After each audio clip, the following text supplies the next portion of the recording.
They say when life gives you lemons, you make lemonade.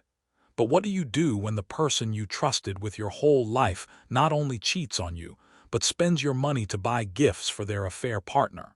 This is the story of betrayal, deceit, and a cold reckoning.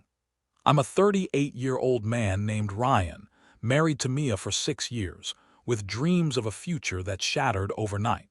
It began with a single unexplained transaction, a $4,000 charge at a luxury car dealership from our joint account.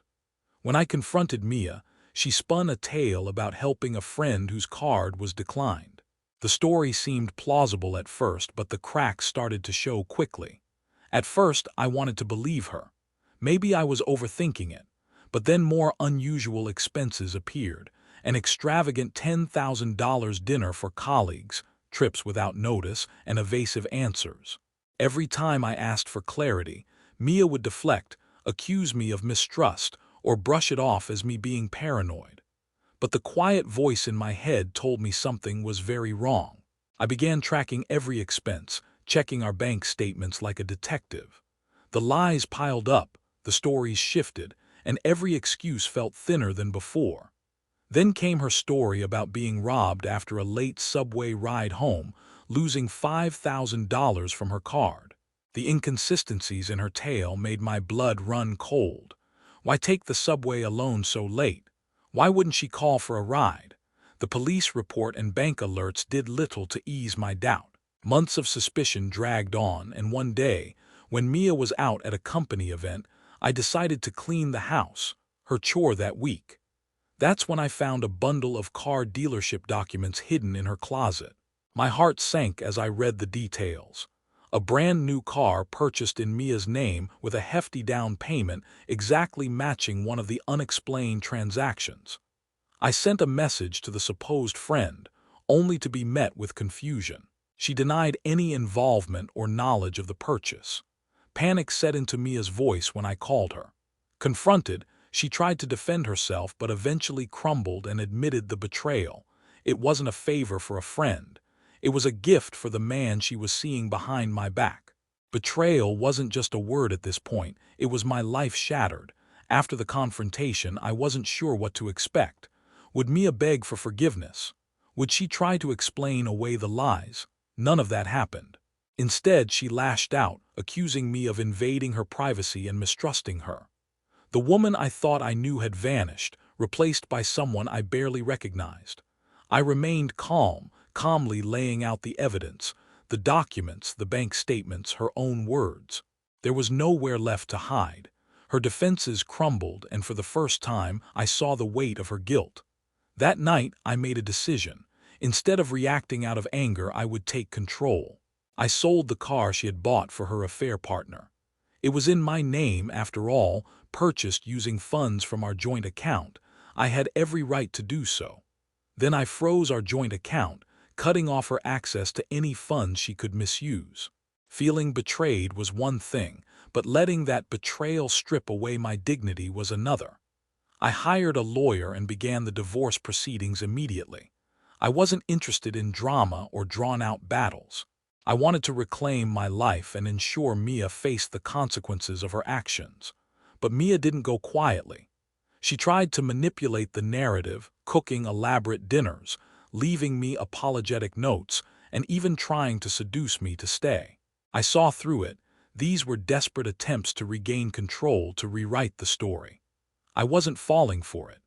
As the legal process unfolded, I took care of every detail, transferring the lease for our home into her name, quietly moving my belongings out, ensuring I left no room for chaos. When the divorce papers came, it wasn't with bitterness but with a clear message. I had reclaimed my life. Mia's world began to crumble. Friends I had shared with her started reaching out, shocked at the truth. Rumors and stories couldn't mask the facts. Her betrayal wasn't just between us. It had consequences rippling through every corner of her life. The days that followed felt like watching the slow collapse of a life I once shared.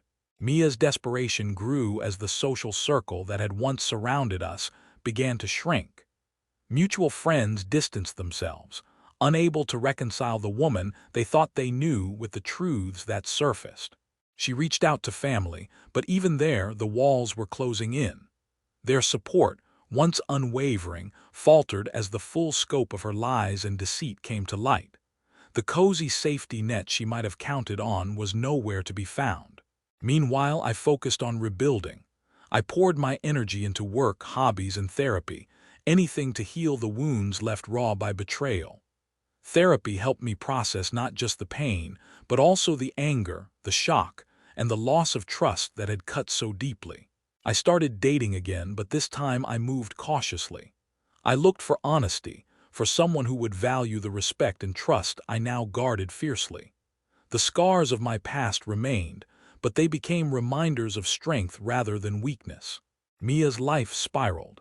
After losing her job from absenteeism and distraction, she was forced to move in with distant relatives. Her possessions were sold to cover debts.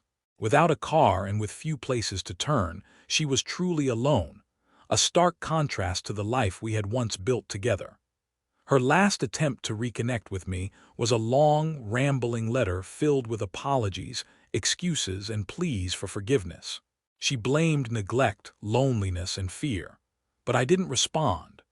Closure came not from revenge, but from the quiet knowledge that justice had been done. Looking back, this whole ordeal taught me lessons I never expected to learn. Betrayal cuts deep, but it also reveals strength you didn't know you had. I learned the importance of trusting my instincts early on and standing up for myself firmly. Being passive only gave her the space to weave her lies further. What hurt the most was not just the cheating, but the blatant misuse of our shared resources. Money I had worked hard for, spent thoughtfully, and trusted her to respect. But I realized that holding onto anger and bitterness wouldn't serve me.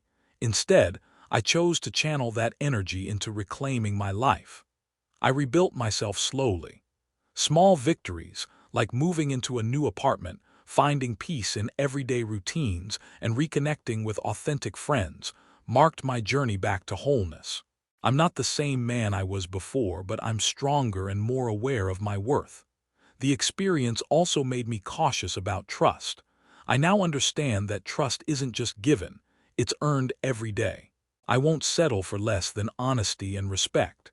It's not about holding grudges, it's about protecting myself from future pain. As I continue down this path, I focus on the future, not on what was lost or destroyed, but on what can be rebuilt. Life is unpredictable, but it's also a series of choices. My choice is to live authentically, with dignity, and without compromise. It's been over a year since I severed ties with Mia and the betrayal that came with her. The pain isn't gone, but it's no longer a consuming fire. Instead, it's a quiet reminder, a scar that tells a story of survival and growth. I still hear the questions from those who knew us. Will you trust again? Will you love again? The truth is, I don't have those answers yet. Trust is fragile and once broken, takes time to rebuild. Love is a risk I'm willing to take, but only on my terms with someone who values me fully. Mia's fall was steep and in the end deserved. She lost her job, her social circle, and the life we once shared. But I don't take joy in her ruin.